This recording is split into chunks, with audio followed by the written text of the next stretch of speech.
The rain was relentless, pounding against the windows of the small cafe as I sat in the corner booth, staring blankly at the half-empty cup of coffee in front of me.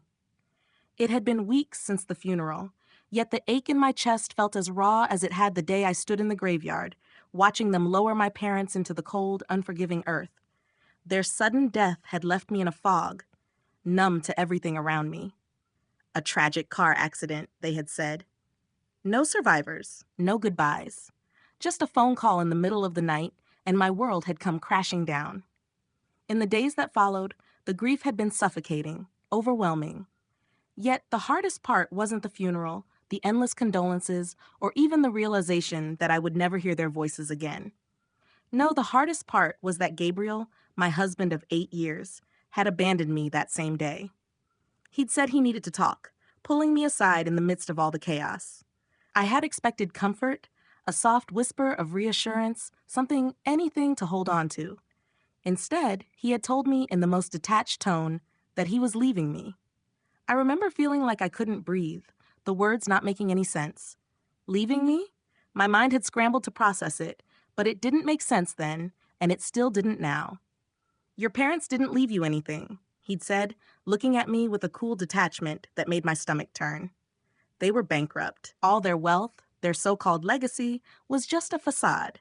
They were living on borrowed time.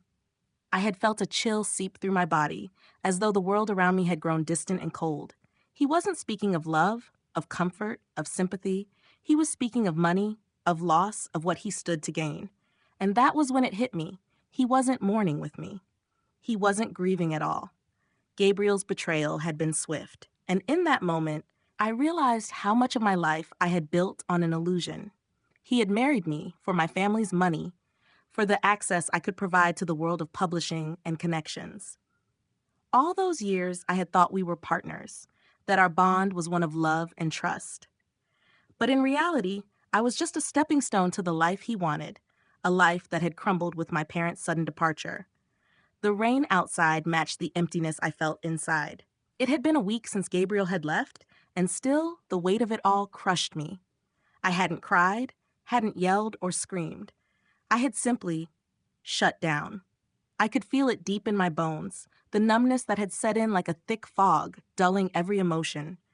The apartment that had once been our sanctuary now felt foreign to me, as though it had never belonged to me at all. I wandered through the empty rooms, touching the edges of photo frames, running my fingers along the familiar spines of books that had once been symbols of a shared life, a shared love. Everything was the same, yet nothing felt like it belonged to me anymore. I hadn't known what to do next. Gabriel had left me with nothing, not even the dignity of a goodbye. The penthouse was in my name, but that hardly mattered now. What use was a luxury apartment when you were emotionally bankrupt, betrayed, and alone? I had never thought of myself as someone who relied on wealth or status to define me. But in that moment, I realized how much of my life had been tied to the security that wealth had provided. Now, with nothing left but a few pieces of jewelry and a lifetime of memories, I felt adrift like a ship with no anchor. That evening, I found myself sitting on the couch, staring blankly at the wall. I didn't even bother to turn on the TV or music. There was no point. Gabriel had taken everything, and all I had left were the shattered pieces of my past. I hadn't talked to anyone in days. My phone sat on the coffee table, buzzing with missed calls and messages I didn't have the energy to read. Friends? No. Most of my so-called friends were Gabriel's friends, people who would side with him the moment the gossip started spreading. There was only one person I could turn to, the one person who had always been there for me, even when I had pushed her away. I opened my contacts and scrolled down to Amelia's name. Amelia had been my roommate in college. She was the one who had always told me to follow my heart, to not my family's wealth define me. I had ignored her advice at the time, too caught up in the whirlwind of my life with Gabriel. Amelia had been the one person who had never fit into our social circles, the one person Gabriel had always dismissed as too intense. We hadn't spoken much in the years after graduation, but I knew she was the one person who would understand, the one person who wouldn't judge me. I hit call, holding my breath as I waited for her to pick up. 3 rings later, she answered. Isabella? Her voice was warm, concerned, and it shattered something deep inside me. "I heard about your parents. I'm so sorry." I burst into tears the moment I heard her voice, and I didn't hold back. The dam broke, and all the grief, anger, and confusion that had been building up inside me poured out. Amelia stayed quiet, letting me cry, offering only her comforting words when I needed them most. "Amelia, I don't know what to do," I sobbed. "I don't have anything left. Gabriel, he left me. I feel like I've lost everything. I've lost myself." "You haven't lost yourself, Isabella," she said firmly. "You've just been lost for a while, but we'll find you again. I'm here for you. You're not alone in this." Her words were a lifeline, and for the first time in days, I allowed myself to believe that there was hope. Amelia offered me a place to stay, a small room in her apartment. It wasn't much, but it was everything I needed. I packed a few things, unsure of where my life would go next, but at least I wasn't alone. That night, as I lay in the guest room of Amelia's apartment, staring at the ceiling, I made a decision. I couldn't keep living in the shadow of my past. I had lost my parents, my marriage, and the life I had built. But I wasn't going to let that define me. I would find my way back to who I was meant to be. This was my chance to start over, to rebuild, not just my life, but myself. Tomorrow, I would begin again. I woke up the next morning with a sense of heaviness weighing down my chest, the remnants of last night's tears still lingering in my eyes. The small apartment felt foreign, quiet in a way that made me feel even more isolated. I hadn't expected much when I arrived at Amelia's, but the starkness of the space, the lack of luxury, and the absence of the noise of my former life hit me harder than I thought it would. The shift was almost palpable, as though I had entered another world entirely, one that had no place for the woman I had been. The woman I had been married to Gabriel, the woman who had defined herself by her connections, her wealth, and the safety that came with it. Amelia had made breakfast, simple things like toast, eggs, and fruit, and while I couldn't remember the last time I'd had a meal like this, I appreciated the simplicity. It wasn't much, but it was real. As I sat at the table, the soft clink of the silverware felt like the only sound in the world. "I know you're still in shock," Amelia said, her voice a comfort, "but you have to start thinking about what comes next. You can't let this break you. You have so much more to offer." Her words were like a lifeline, even if they were hard to hear.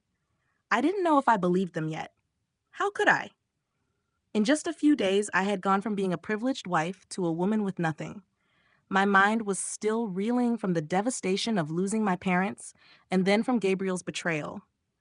It felt as though my entire world had been built on a house of cards, and the wind had blown them all away in an instant.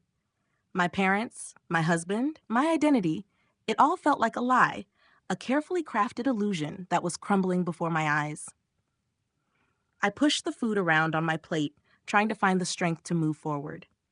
"I don't know where to start, Amelia," I admitted. "I've never done anything on my own. I've spent my whole life relying on my parents' wealth and Gabriel's support. I feel lost." Amelia leaned across the table, placing a hand on mine. "You're not lost. You've just never had to find yourself before. That's the only difference. You've been living someone else's life for so long, but now it's your turn to build your own." Her words were hard to accept. I had spent my entire adult life either in the shadow of my parents or under the control of Gabriel's ambitions. I had followed their lead, played the role of the obedient daughter, the perfect wife. I had never questioned my place in the world. But now, with both gone, my parents unexpectedly taken from me, and Gabriel walking out the door with no remorse, I had no choice but to face the reality that everything I had known, everything I had believed about myself, was gone.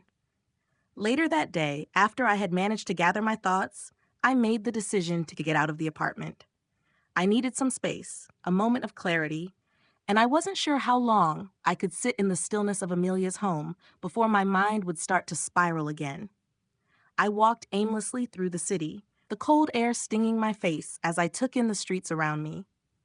The New York skyline had always been a symbol of possibility, of ambition.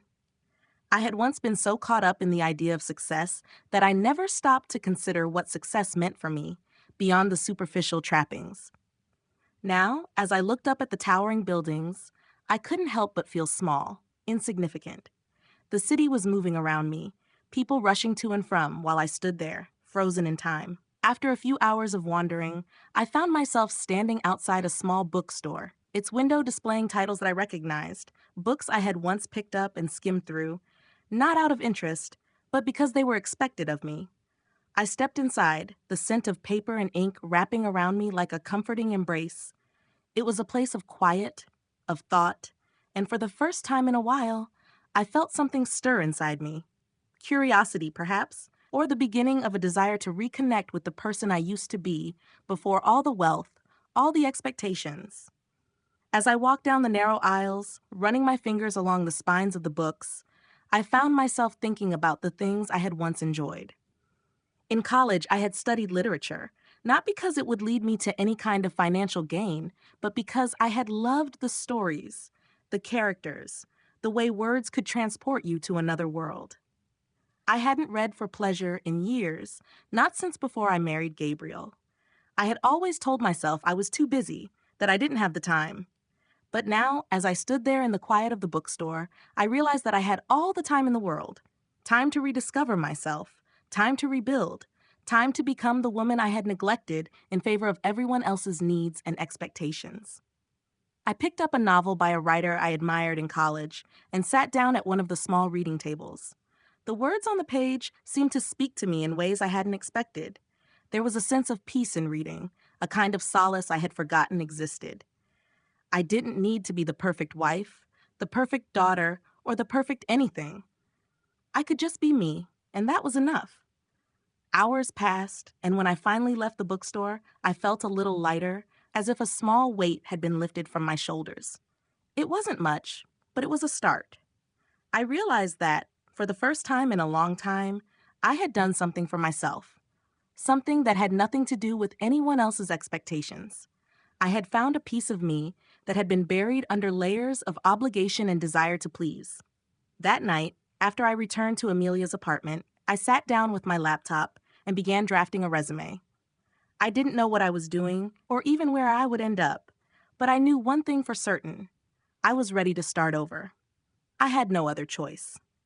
The next day, Amelia helped me polish the resume, and by the end of the week, I had applied for a few jobs in publishing. They weren't glamorous, and they certainly weren't high-paying, but they were a start. I wasn't going to let myself be defined by what I had lost. I would take whatever opportunity came my way, and I would rebuild from the ground up. For the first time since my parents' deaths and Gabriel's abandonment, I felt like I had control again. This was my life, and I would make something of it. And so, as the days passed, I began to see a new future unfold before me. The old Isabella, the one who had lived in the shadow of her family's wealth and her husband's success, was gone, but in her place stood a woman who was ready to face the world on her own terms. It wouldn't be easy, but nothing worthwhile ever is, and I was ready. The days that followed were a blur, each one feeling like I was moving through thick fog, unsure of what direction I was headed. I had started applying to jobs, but nothing had come through yet. I spent my mornings reading, trying to make sense of the world, trying to piece together the fragments of the life I had left behind. By afternoon, I would wander through the city again, letting the noise and bustle of New York fill my senses, drowning out the constant ache in my chest.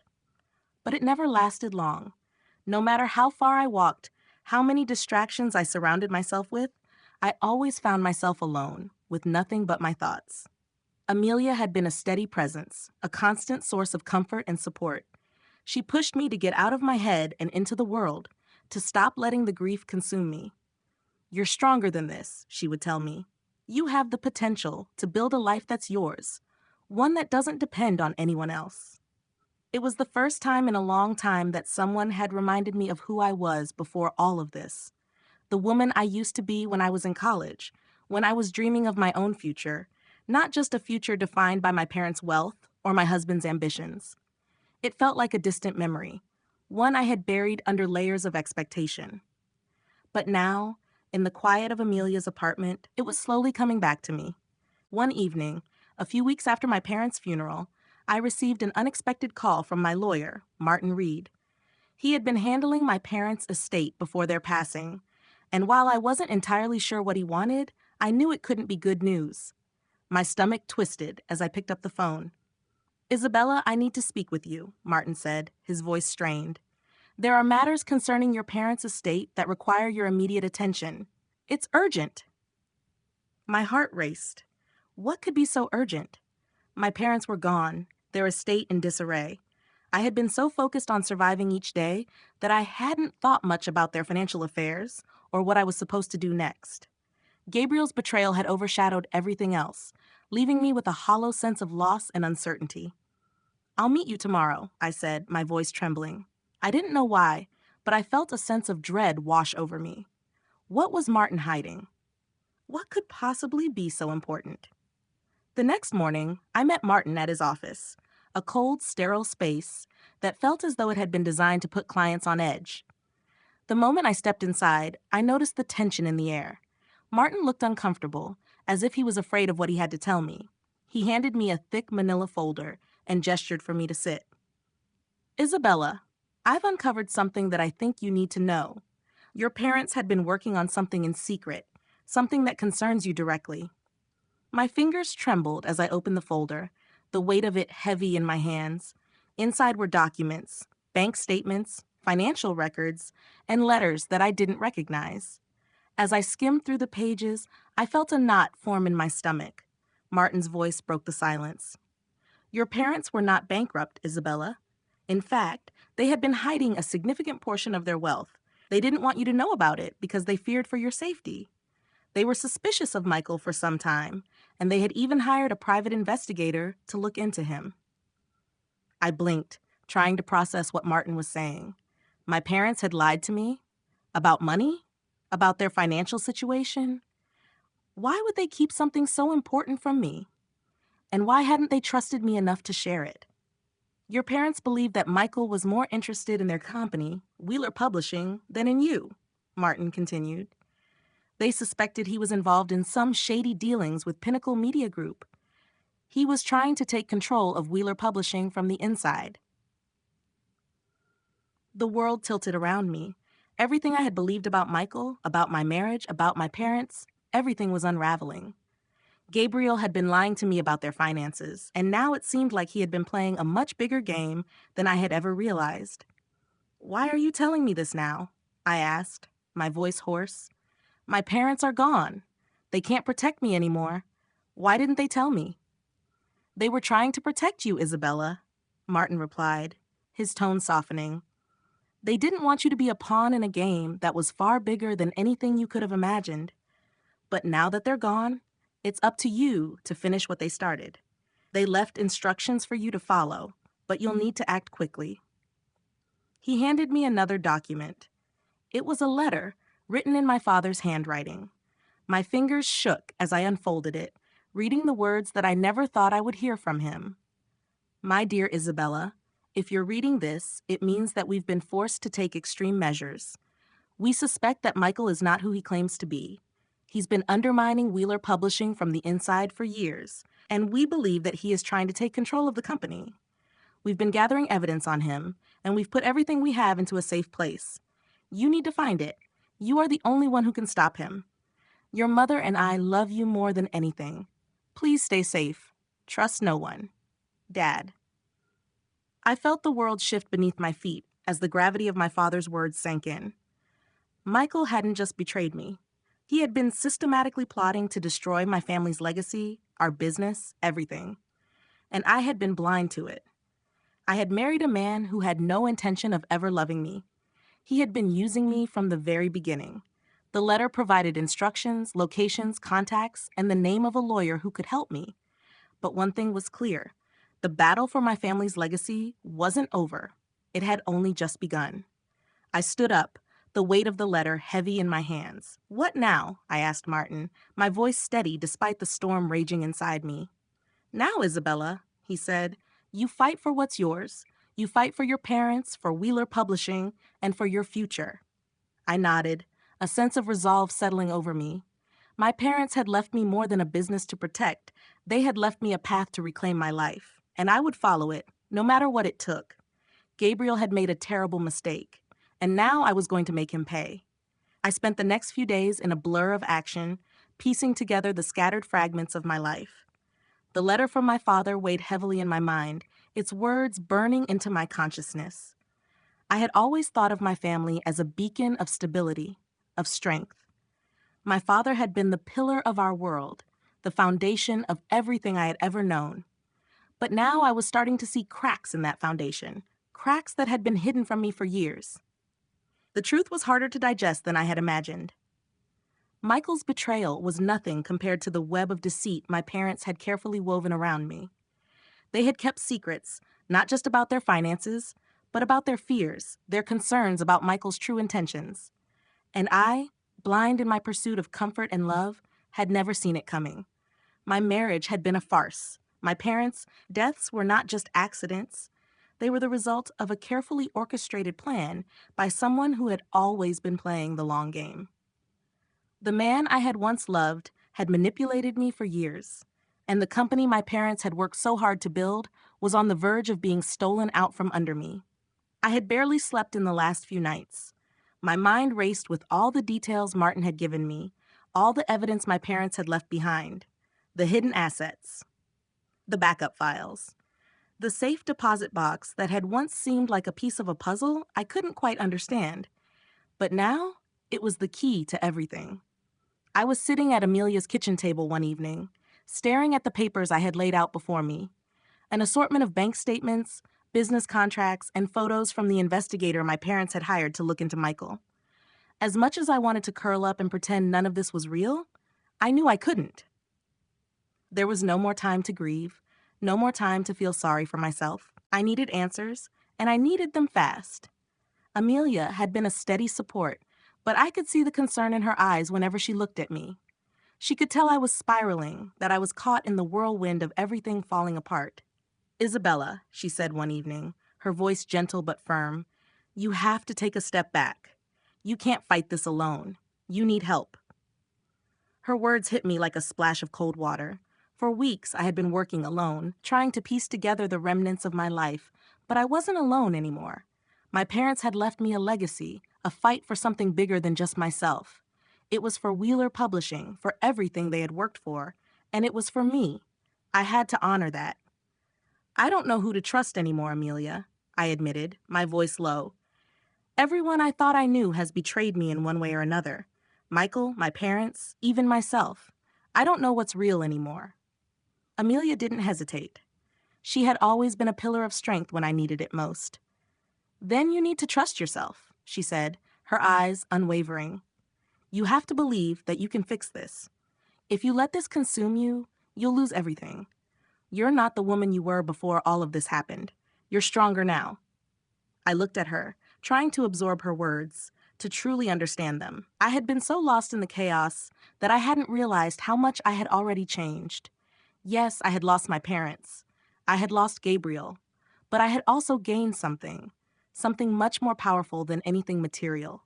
I had gained the ability to fight, to stand up for myself and for the legacy my parents had left behind. The following morning, I made a decision. I couldn't do this alone. I needed to reach out to someone who could help me navigate the mess I was in. Someone who knew the ins and outs of the publishing world, someone who could help me take back control. That's when I thought of Liam Monroe, an old acquaintance from college who had become a rising star in the literary world. He had always been sharp, ambitious, and knowledgeable, and I remembered how he had helped a few small publishing houses get on their feet. If there was anyone who could help me regain my footing, it was him. I picked up my phone and dialed his number, feeling a strange mix of hope and fear rise in my chest as the phone rang. "Isabella?" "It's been a while," Liam answered, his voice warm yet laced with curiosity. "What's going on?" I took a deep breath. "I need your help, Liam. It's about Wheeler Publishing. I'm in trouble and I don't know where else to turn." There was a pause on the other end of the line. "I'm listening," he said, his tone shifting. "What happened?" And so I told him everything. The betrayal, the conspiracy, the sabotage. By the time I had finished, the weight of everything seemed even heavier than before. But Liam didn't hesitate. "We'll figure this out. You're not in this alone, Isabella. I'll help you fight for it. Wheeler Publishing was your parents' legacy. It's yours now. And I'll help you make sure it stays that way." For the first time in weeks, I felt a flicker of something inside me.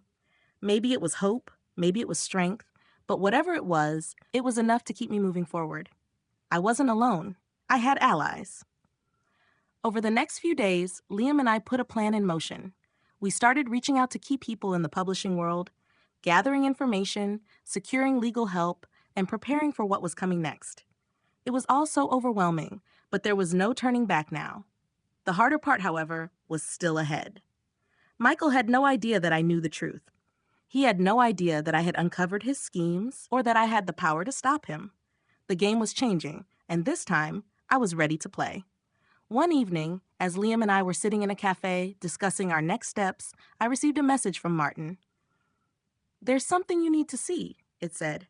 "Meet me tomorrow morning." I felt the familiar knot in my stomach tighten. What more could there be? What had I missed? The next morning, I met Martin at his office. He handed me a new file, a thick stack of documents that made my pulse race. "I think you'll find this interesting," he said, his voice serious. I opened the file, my eyes scanning the contents. It was a list of financial transactions, money moving in and out of Michael's accounts, payments made to Pinnacle Media Group, and a trail of emails between Michael and the company. But there was something else, too. Something that made my heart skip a beat. A set of photographs showing Michael meeting with members of a crime syndicate. My stomach dropped. "Your parents were right," Martin said, his voice barely above a whisper. Michael was never just after the company. He was involved with much darker forces. I closed the file, my mind spinning. The stakes had just been raised higher than I ever imagined. Michael had not only betrayed me, he had crossed a line I never thought possible, and now I had the evidence to bring him down. The question was, would I be able to do it before it was too late? One thing was clear. Michael had underestimated me. He thought I was weak, that I was broken. But he was wrong. I was done being the victim. Now, it was time for me to fight back, and I wasn't going to stop until I had everything that was rightfully mine. The days that followed felt like a blur of action, one moment blending into the next. Liam and I had formed an unlikely but steadfast alliance, each of us working tirelessly, gathering intel, reaching out to contacts, and fortifying the defenses of Wheeler Publishing. Every conversation, every email, every piece of evidence I uncovered seemed to pull me deeper into the world of corporate espionage and betrayal that Michael had created. It was like peeling back layers of a lie, each layer darker and more complicated than the last. But with every truth I uncovered, my resolve hardened. I would not let Michael win. I would not let him take what my parents had worked for, what they had sacrificed for. This was my fight now, and I was ready for it. I spent hours poring over documents, making lists, creating strategies, but no matter how many papers I sorted through or plans I made, there was always a gnawing feeling in the back of my mind, the feeling that Michael was one step ahead, that he was waiting for me to slip up. His cold detachment had left me shaken, but now it only fueled my desire to take him down. The man I had once trusted, the man I had married, was nothing more than a predator, and I was the prey he had failed to catch. But that was about to change. One evening, after a particularly long day of meetings and phone calls, I found myself standing in front of my parents' old office at Wheeler Publishing. The familiar scent of leather-bound books and old paper filled the air, and for a moment, I was transported back to when this space had felt like home. When my parents had sat at these desks, working late into the night, making decisions that shaped the future of the company. Now, everything was different. I wasn't the daughter anymore. I wasn't just the wife. I was the one in control, the one who had to carry the weight of the family's legacy on my shoulders. I ran my fingers over the edge of my father's old desk, a sense of nostalgia mixed with determination rising in me. I wasn't just here to reclaim what was mine. I was here to protect this company, to ensure that the work my parents had done for decades wasn't taken by the man who had been hiding in plain sight. Michael had underestimated me once, but he wouldn't make that mistake again. Liam had arranged a meeting with a key contact in the publishing world, someone who had been with the company for years and had seen Michael's rise to power from the inside. This person, Paul Richards, had been a senior editor under my father's leadership and had witnessed firsthand how Michael had slowly infiltrated the company. I was nervous about what Paul would say, knowing how much was at stake. But we needed his help. We needed to know what had been going on behind closed doors, what Michael had been doing to manipulate the system. The meeting with Paul took place in a small cafe, tucked away on a side street in Manhattan, the kind of place where the walls seemed to absorb secrets and stories, a place where people came to talk in hushed tones.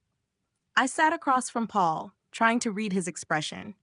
He was an older man, his hair thinning, his face worn with years of hard work, but his eyes were sharp, and they saw everything. "Isabella," Paul said, his voice low, "I wish we were meeting under better circumstances." "I wish so too," I replied, keeping my tone steady. "But right now, I need the truth. I need to know what's been going on at Wheeler Publishing, what Michael has been doing." Paul looked around the cafe before leaning in closer. "Michael, he's been playing a dangerous game for years. I don't think anyone fully understood the extent of it until your father started noticing the discrepancies. The late-night meetings, the papers he'd always asked to be left out of sight. He was positioning himself for a takeover, Isabella. Slowly but surely. I felt a wave of disgust wash over me. A takeover? But why? Why would he want to destroy everything my family built?" Paul sighed. "It wasn't about the company. Not at first. It was about the catalog, the intellectual property rights. Your parents had built something invaluable over the years. Not just books, but rights to hundreds of manuscripts, backlists, authors' works. That's what Michael was after. If he could get control of that, he'd be set. It's worth millions, you know." I swallowed hard. So he was using me, using my family. All these years, he was never interested in me. He was interested in taking what belonged to us. Paul nodded solemnly. "He played the long game, and when your parents started pulling away, keeping things from him, he started to panic. He knew the company was worth something, but not what your parents had truly accumulated. They were smarter than he realized, and they started hiding things from him." My stomach twisted. Everything I had known, everything I had believed about my marriage, was built on a lie. Michael had been playing me, just as he had been playing my parents. It was all about control, about power, and now it was up to me to stop him. I leaned forward, my voice firm. "What do we need to do to take him down, Paul? How do we stop him?" Paul hesitated for a moment before speaking. "You're going to need more than just legal help.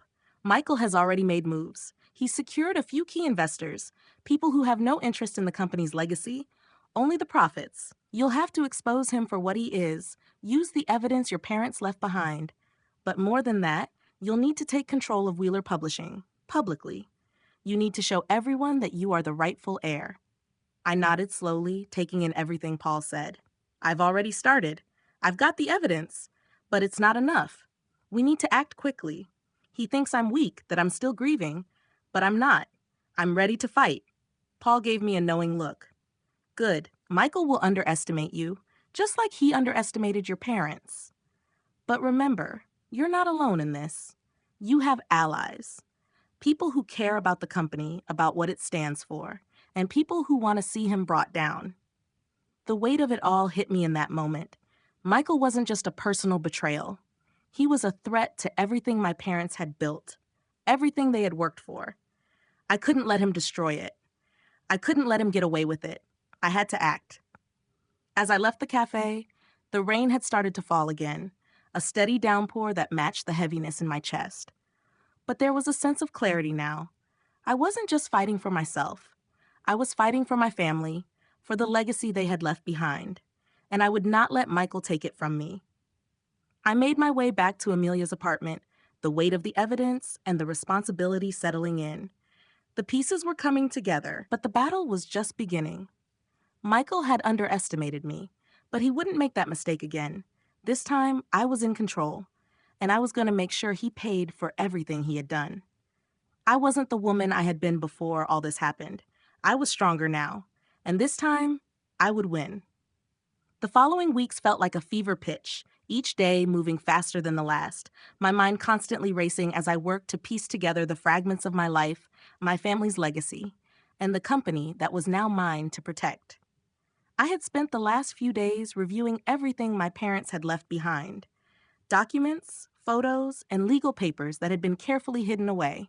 The hard drive, The secret file in the safe deposit box and the letter from my father were all puzzle pieces that I had to fit together. But the deeper I dug, the more it became clear.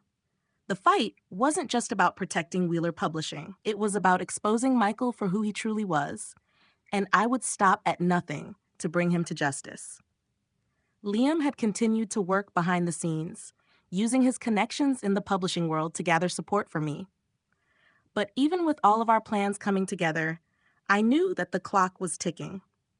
Michael had already started to make his move, slowly infiltrating key departments of Wheeler Publishing, replacing loyal staff members with his own people, and positioning himself to take full control of the company. I had to act before he did, before he had the chance to solidify his power. One afternoon, while I was sitting at Amelia's apartment, reviewing some legal documents, I received a call from Martin Reed, my lawyer. His voice was tense when he spoke, and I could feel the urgency in his words, even before he told me what had happened. "Isabella, we have a problem," he said, his tone sharp.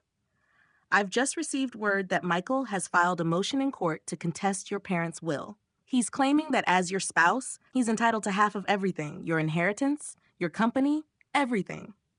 I felt the blood drain from my face as Martin's words sank in. The betrayal was no longer a shadow hanging over me. It had become a full-on attack. Michael wasn't content with destroying my personal life. He was trying to take everything that had belonged to my parents, everything that I had worked so hard to protect. "What do we do?" I asked, my voice barely above a whisper, the weight of the situation pressing down on me. "We'll fight it," Martin replied, his voice steady, but there was no hiding the concern in his tone. "But you need to prepare yourself. This won't be an easy battle. He's got a team of high-powered lawyers behind him, and they'll use everything they can to discredit you and claim what's rightfully yours. We need to be ready for everything." I hung up the phone and sat in silence for a moment, the reality of it all settling in. Michael's audacity knew no bounds. He had been so confident, so sure of himself, but now he was going to fight for everything he thought he could take from me. He believed I was weak, that I would crumble under the pressure.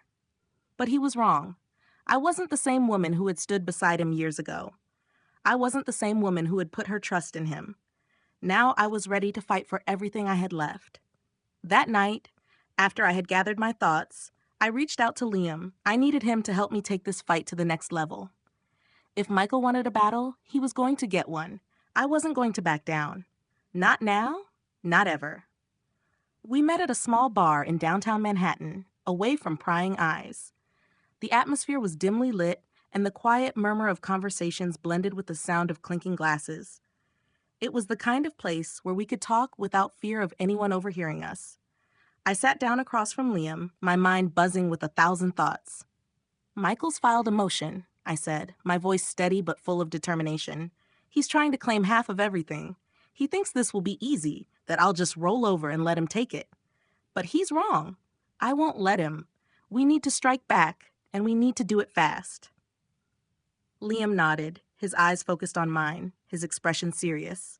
"We've been preparing for this. I've already contacted a few people who owe your parents favors. We'll gather the evidence. We'll show the court exactly what Michael's been up to. But we need to move fast. If he gets control of Wheeler Publishing, it'll be almost impossible to take it back." I leaned forward, my hands trembling slightly as I clasped them together on the table. "I'm ready to fight. I've been ready for this since the moment he abandoned me. He thinks I'm weak, that I'll just let him take everything without a fight, but I won't let him destroy everything my parents built. I won't let him destroy their legacy. This is my fight now. I'm not going to let him win." Liam gave me a reassuring smile. "We'll make sure he doesn't.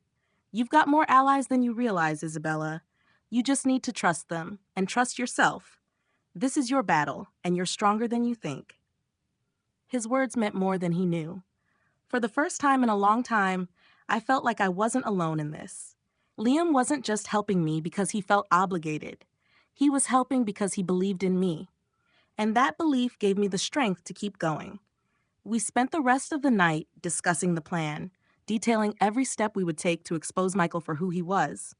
We would gather the evidence, we would fight back in court, and we would make sure that Wheeler Publishing stayed in the hands of its rightful heir, me. The next few days were a whirlwind.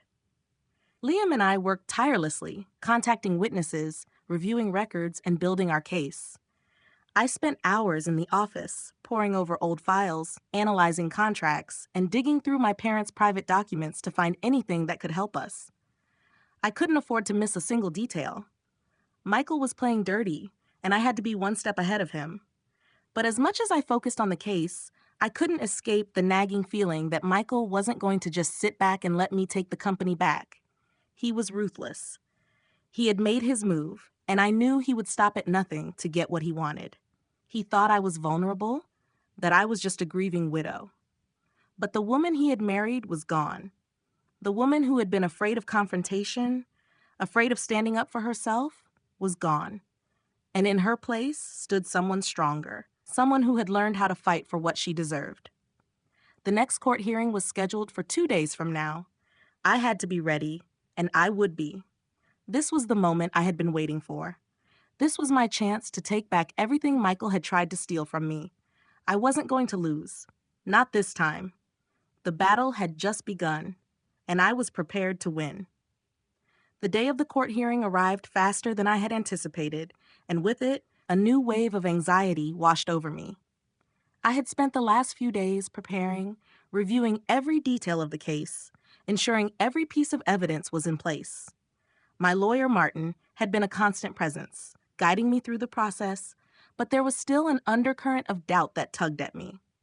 This wasn't just a legal battle, it was a personal one. I had lost my parents, my marriage, and now I was fighting for the company that represented everything they had built. It felt like the stakes were higher than I could have ever imagined. I woke up early that morning, unable to sleep the night before, my mind racing with everything that could go wrong. Amelia, always the one to help keep me grounded, was by my side as I prepared to leave. She had become more than just a friend over the past few weeks. She had become my support system, the anchor I needed in a world that felt like it was falling apart.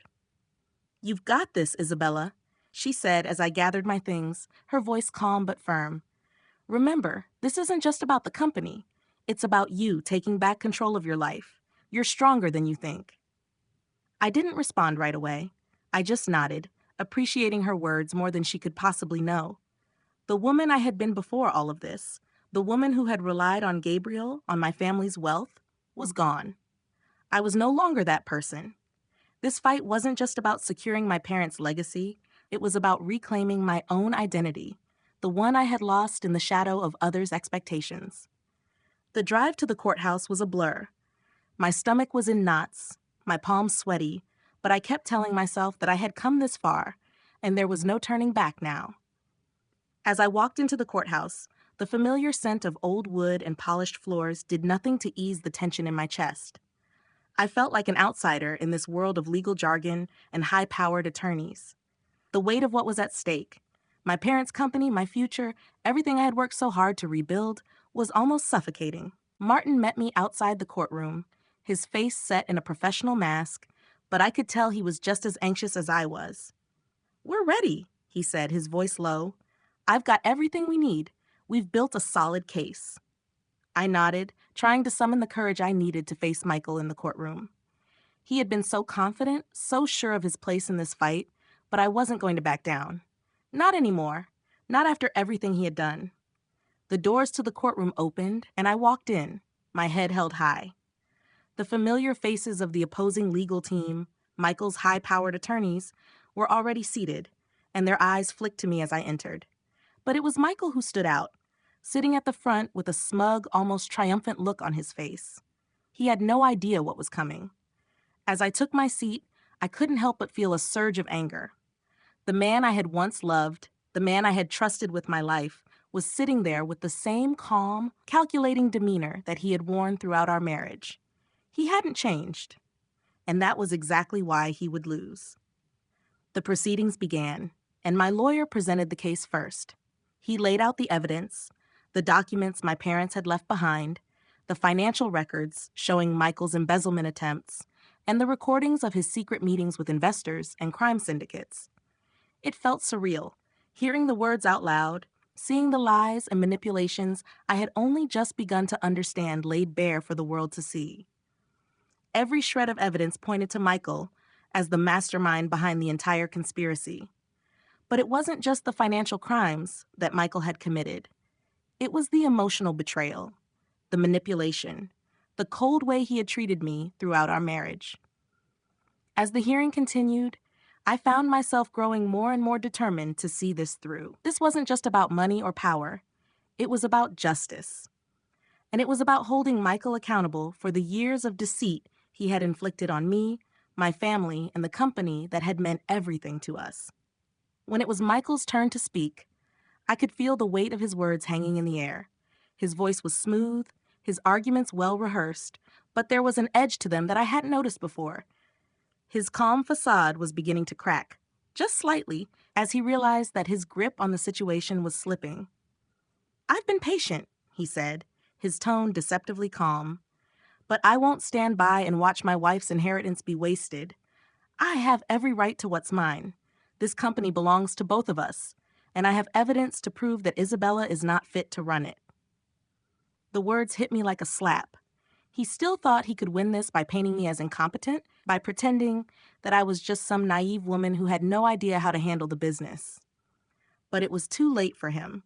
I had already done the work. I had already shown the world what kind of man he really was. My turn came, and I stood up, walking to the front with a sense of purpose. The weight of my parents' legacy, the company, my own journey, everything hung in the balance. I wasn't just standing there for myself. I was standing for the woman I had once been. The woman I had rediscovered in the past few weeks. The woman who could fight. The woman who wasn't afraid to take back what was hers. "I won't pretend that I haven't made mistakes," I began, my voice steady but filled with emotion. "But I will tell you this. Everything I have done, everything I have worked for, has been to honor the memory of my parents and the company they built. Wheeler Publishing isn't just a business to me. It's my family's legacy. And I will not let it fall into the hands of someone who never cared about it." I looked directly at Michael as I spoke, feeling the weight of his cold gaze. "You used me. You used my family's wealth, our name, our connections, and you tried to destroy everything we built. But you can't take it from me. You won't. Not anymore." The silence that followed was deafening. I could see Michael's jaw tighten, his smug expression faltering just a little. For the first time in years, I felt like I was truly in control. The fight wasn't over, but I had made my stand, and I wasn't going to back down. As I finished speaking, I returned to my seat, my heart racing, but my mind clear. This was my fight, and I was going to win it. The judge called for a recess, and as I sat there, the weight of everything I had said sank in. I wasn't just fighting for a company. I was fighting for my dignity, my future, and the truth. And no matter what happened in the next few hours, I knew one thing for sure. I had finally found my voice, and I would use it to make sure Michael never won again. The days after the court hearing felt like a roller coaster, the highs and lows so extreme that I could barely keep up. Michael's smug confidence had started to crack when I stood up in court and spoke my truth, but I knew the battle wasn't over. It wasn't over because Michael didn't just want the company, he wanted to break me. And in his eyes, that was the ultimate victory. But I wasn't going to let that happen. No matter how many sleepless nights, how many court appearances, how many twists and turns this fight would take, I would stand my ground. I couldn't afford to feel sorry for myself anymore. The fight for Wheeler Publishing had become something bigger than just a business. This was about reclaiming everything Michael had tried to steal and proving that I was stronger than the person he had tried to make me. And I wasn't doing it alone. Liam, Martin, and even Amelia had been there every step of the way, offering their support in ways I didn't even realize I needed. But now, it felt like it was time for me to take the reins fully, to fight not just for the company, but for my own future. I was in the office one afternoon, going over some more documents from the pile of evidence we had gathered when Martin called me. His voice was tight with urgency. "Isabella, we need to meet. Something's happened." My heart skipped a beat. I wasn't sure if I was prepared for more bad news, but I couldn't back down now. Not when I had already come so far. I met Martin at his office, and when I walked in, I could tell something was wrong. He had the kind of serious look on his face that I hadn't seen before. "What's happened?" I asked, trying to keep my voice steady. Martin didn't beat around the bush. "Michael is escalating things. He's reached out to some of the board members. He's trying to get control of the company from the inside, and he's using some questionable methods. I have reason to believe he's threatening people who are loyal to you." I felt a chill run through me. My pulse quickened, and I took a seat across from him. "What do you mean, questionable methods? How far is he willing to go?" "Farther than you think?" Martin said grimly. "I've had whispers from some of the staff, and I've even heard rumors from other board members. Michael is not just manipulating people into siding with him. He's using intimidation tactics. He's threatening to expose personal information, to ruin people's careers if they don't support him. He's playing dirty." I swallowed hard, the weight of what Martin was saying sinking in. "Are you saying he's trying to buy people's loyalty with threats?" "Exactly," Martin confirmed. "And if that doesn't work, I'm afraid he might escalate it further. He's not the kind of man who backs down when he wants something." A knot twisted in my stomach.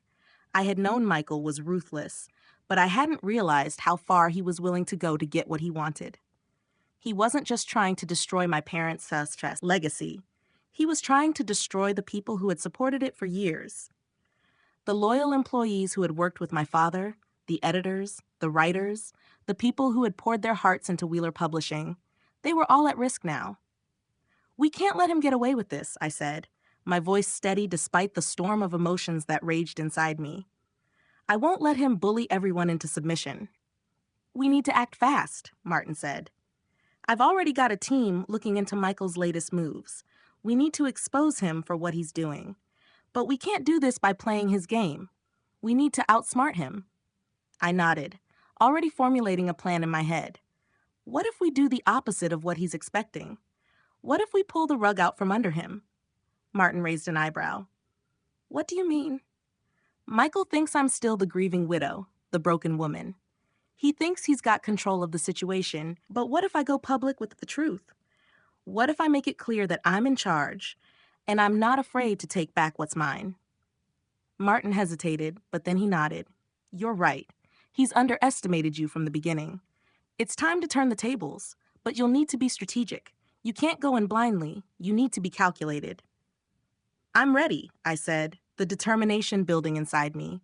"I've been playing by his rules for too long. Now it's time to play by mine." We spent the next few hours discussing the strategy, finalizing details, and making sure we were prepared for the next phase. The truth had already started to leak out, and I wasn't going to sit back and wait for Michael to destroy everything my parents had built. I was going to take control, publicly and decisively. The next day, I made the call. The board meeting was scheduled, and this time, I wasn't just going to sit in the background. I was going to take the stage and make my presence known. I had already reached out to key board members, some of whom had been loyal to my parents for decades, and I knew they were ready to stand by me. But I needed to show them that I was in control now, that I was the one calling the shots. When I arrived at the boardroom, my heart raced. I knew Michael would be there, waiting, watching me. But this time, he wasn't going to be the one in control. I had spent far too long being the passive one, allowing him to dictate the terms of our marriage and the company. No more. I walked into the room with my head held high, my gaze steady. The board members were already seated, but Michael wasn't there yet. His absence made the tension palpable. When he finally walked in, his eyes locked onto mine, and I saw the flicker of surprise in his gaze. He hadn't expected me to show up, not like this. "Well, Isabella," he said, his tone smooth, condescending. "It's nice to see you finally decided to join us."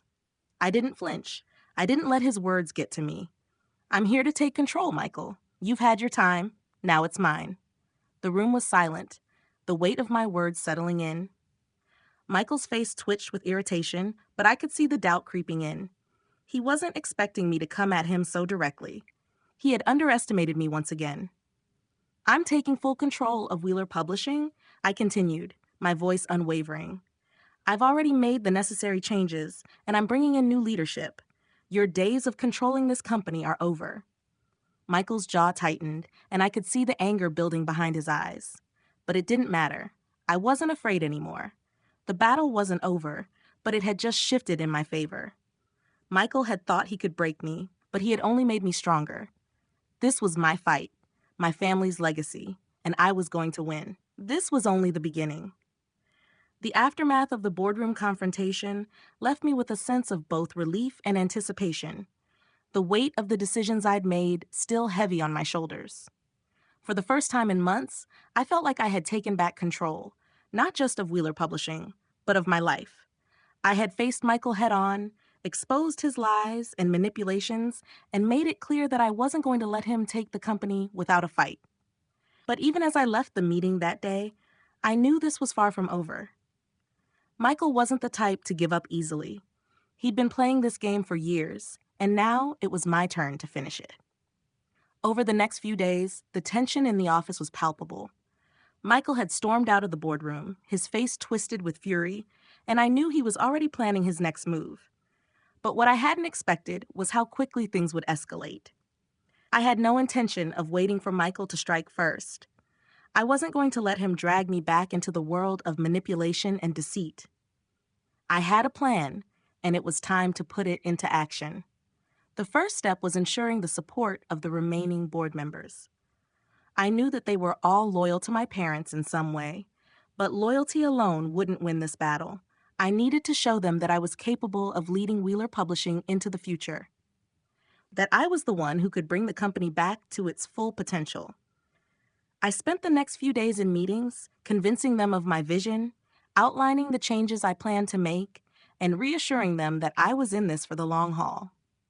One by one, I gained their trust, but I knew the real battle would be fought in the courtroom. Martin had already warned me that Michael's legal team would be relentless, and I knew that this wouldn't be a quick or easy fight. The case was far from settled, and Michael's motion to contest the will was still hanging over us.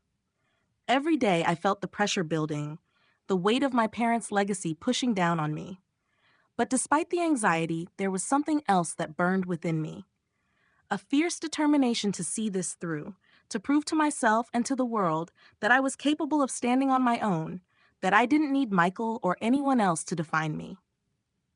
It was early one morning when I received a call that would change everything. Martin's voice crackled through the phone, urgent and clipped. "Isabella, we need to meet. Now. Michael's made a move. He's got something that could put us at a serious disadvantage." I felt a knot form in my stomach. It was exactly what I had feared. Michael wasn't just trying to get the company. He was trying to destroy everything I had left, everything my parents had built.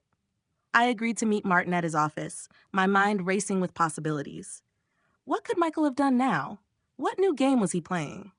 When I arrived at Martin's office, I could see the concern written all over his face. "What's happened?"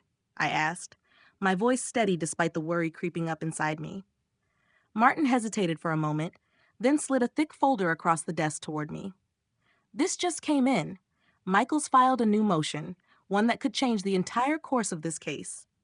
He's accusing you of fraud, of falsifying the will, claiming that your parents were coerced into leaving you control of the company. He's got a witness, a supposed expert, who's willing to testify that the signatures on the will were forged." I stared at the folder, disbelief seeping into my veins. "What?" I managed to say, my voice shaking. "That's insane.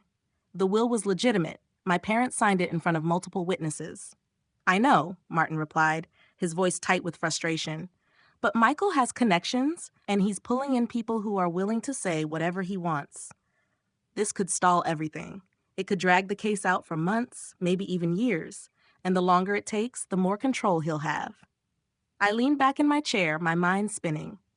Michael's move was calculated. He wasn't just attacking my position.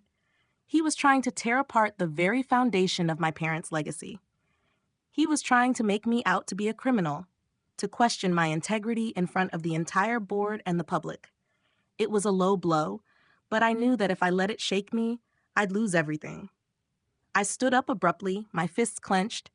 "We're not going to let him get away with this.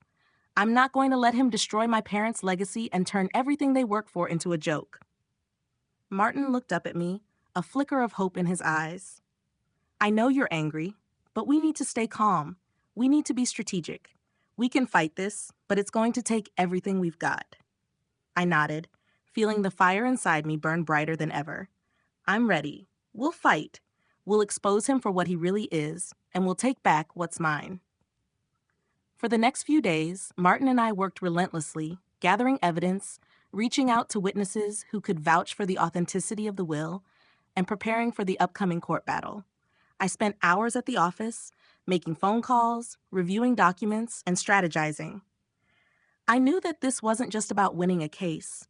It was about proving to myself and to everyone who had doubted me that I was strong enough to fight for what was mine. But the pressure was starting to get to me. There were moments, late at night, when I would sit alone in my office, staring at the papers in front of me, wondering if I was doing the right thing. The weight of my parents' legacy, the company, my reputation, it was all on my shoulders. But then I would think about everything Michael had taken from me, about how he had tried to destroy not just my family, but my future. And that thought pushed me forward. One night, after another long day of meetings, I found myself at the edge of the city, standing on the rooftop of a building, looking out over the skyline. The lights of Manhattan stretched out before me, a sea of possibilities. The night air was cold, but it was refreshing. I closed my eyes, letting the wind wash over me, and for a brief moment, I let go of the fear, the pressure, and the doubt. I wasn't just fighting for a company. I wasn't just fighting for my parents. I was fighting for the woman I had become, the woman who wouldn't let anyone define her anymore. I stood there for a long time, breathing in the city's energy, reminding myself that this was my fight. Michael had underestimated me once, and he would do it again, but I wouldn't make it easy for him. The next morning, as I walked into the courthouse, I felt a calm confidence settle over me. This wasn't just about a legal battle. It was about reclaiming my life, and I was ready to win. Life has a way of throwing challenges at you when you least expect it, and it's easy to feel overwhelmed or defeated by the weight of those challenges. But the most important thing to remember is that strength isn't found in avoiding adversity. It's found in how you face it. When life knocks you down, don't let it define you. Take a moment to grieve, to process, but then rise again. Embrace the uncertainty, the discomfort, and the struggle, because those are the moments that shape who you are.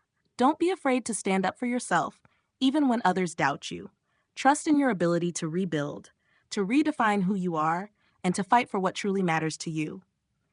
Be strategic in your actions, but never lose sight of your core values. Surround yourself with people who support you, but remember that ultimately, the strength to move forward lies within you.